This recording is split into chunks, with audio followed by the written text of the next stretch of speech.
They gathered them together to the place that is called in Hebrew Armageddon. Who are they? Who is being gathered? And what is the significance of that to us as we go about our sacred service today? The answers can be found in the context. I invite you to find Revelation chapter 16, and let's begin reading in verse 13, which says, "And I saw 3 unclean, inspired expressions that looked like frogs come out of the mouth of the dragon, and out of the mouth of the wild beast, and out of the mouth of the false prophet. They are, in fact, expressions inspired by demons, and they perform signs, and they go out to the kings of the entire inhabited earth to gather them together to the war of the great day of God the Almighty." And verse 16 says, "And these expressions, gathered them, the kings of the entire inhabited earth, to the place that is called in Hebrew Armageddon." Expressions. Now, these must be very persuasive expressions because they compel not just a few isolated kings here and there, but the kings of the entire inhabited earth to the situation called Armageddon. Now, these expressions, you notice, are unclean, so they cannot originate with Jehovah, and yet they are inspired by demons, and yet they have their ultimate source in the mouth of the dragon, Satan the devil, the father of the lie. But now, who actually gives voice to these expressions? Well, notice in verse 13 that the expressions also come out of the mouths of the wild beast and the false prophet, political entities of Satan's world. So here we have unclean expressions inspired by demons originating with Satan, but voiced, repeated, parroted, echoed by people who constitute Satan's wicked world. Now, just what are these expressions that are so persuasive that they compel kings? What concept would be so compelling? Since 1914, Satan has been stepping up his efforts to mislead the entire inhabited earth. And one of his goals is to deceive mankind into thinking that that Satan's way of ruling is the best, that humans can actually achieve peace and security through their own systems and governments. Moreover, according to 1 Thessalonians chapter 5, verses 1 through 3, they will soon be saying that they have actually achieved peace and security. Now, adding to the power of these inspired expressions are the signs. The signs make it seem as if these expressions are actually coming true, perhaps that they even have the backing of God. But the only God backing these particular inspired expressions is the God of this system of things. Is it unprecedented that Satan the devil would use miracles in an attempt to lend credibility to his ideas, his wicked lies? Exodus chapter 7, verses 10 through 12. Jehovah empowers Aaron's rod to become a snake, but Pharaoh's magic-practicing priests mimicked that very sign. Likewise, they mimicked the first and the second of the 10 plagues. Okay, but what about after the Christian congregation came into existence?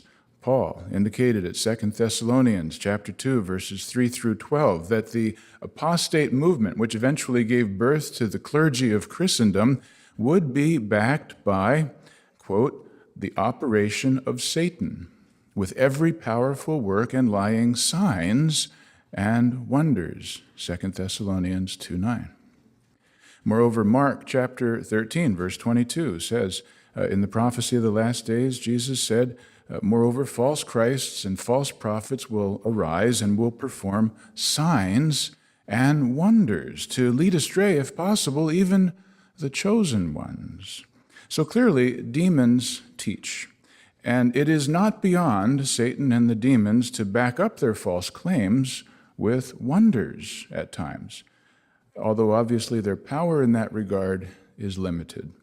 A subtle reminder of that fact is found at Revelation chapter 16, verse 14, which says that they are gathered together to the place called Armageddon, to the war of the great day of God the Almighty, the Almighty. Only Jehovah can hold that title. And that very word is a guarantee that Jehovah's will ultimately prevail. Still, is it possible that some professed Christians could start to believe expressions inspired by demons that perform signs?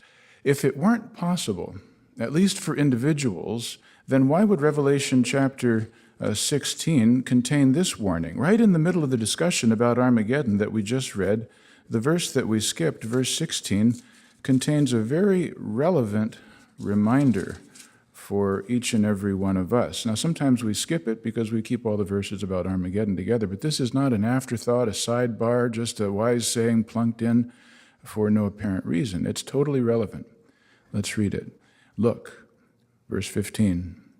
I'm coming as a thief. Happy is the one who stays awake and keeps his outer garments, so that he may not walk naked, and people look upon his shamefulness.